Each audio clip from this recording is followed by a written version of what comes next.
नमस्कार दोस्तों, मेरे चैनल रामेश्वरम भक्ति चैनल में आप सभी का बहुत बहुत स्वागत है।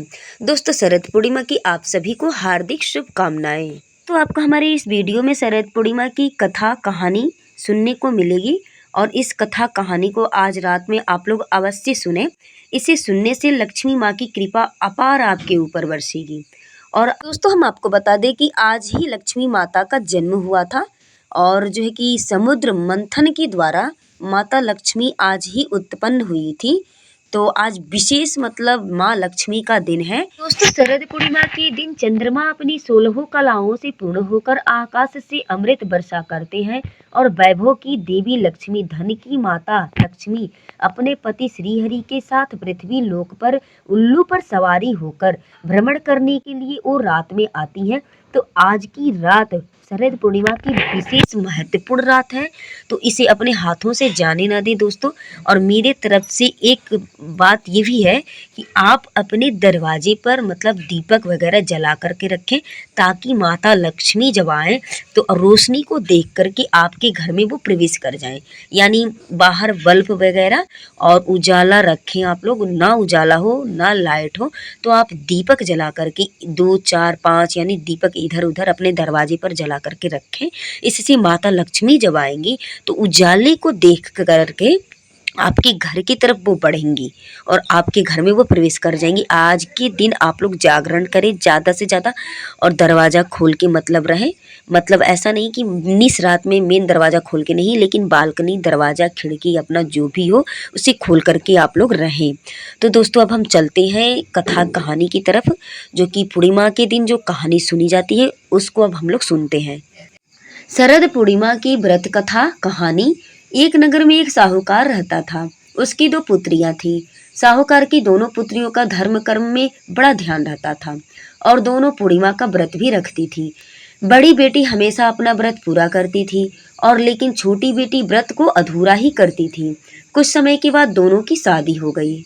बड़ी बेटी ने स्वास्थ्य एवं सुंदर संतान को जन्म दिया, लेकिन छोटी बेटी की संतान पैदा होते ही वो मर जाती थी और उसके बाद से संतानों की मृत्यु होने से वो बड़ी दुखी रहती थी।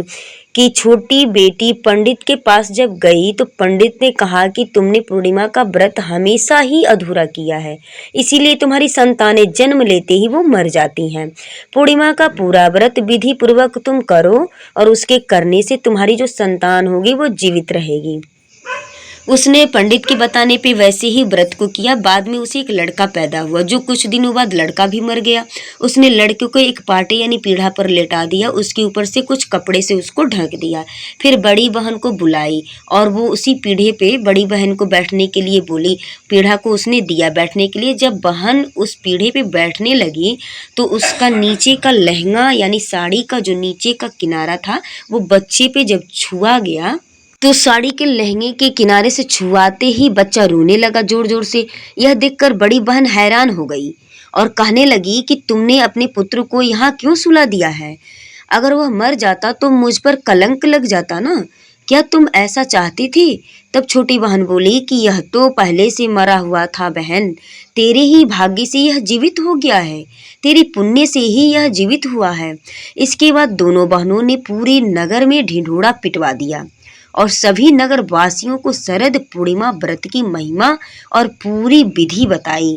व्रत की करने का नियम बताया और सारी विधि बताई। व्रत के महात्म्य को बताया, उसके महत्व को बताया। यानी पूरी नगर में उन्होंने ढिढोरा ढोलक पिटवा करके, नगारे बजवा करके इस व्रत का प्रचार किया उन्होंने। तो दोस्तों, तभी से हर साल उसके बाद से प्रति वर्ष सभी गांव वासियों ने शरद पूर्णिमा का व्रत पूरी विधि विधान से करने लगे। सभी नगरवासी एक साथ मिलकर के इस व्रत को करने लगे। दोस्तों, हमारे ग्रंथों पुराणों में इसके महात्म्य को बताया गया है, शरद पूर्णिमा की महात्म्य को बताया गया है।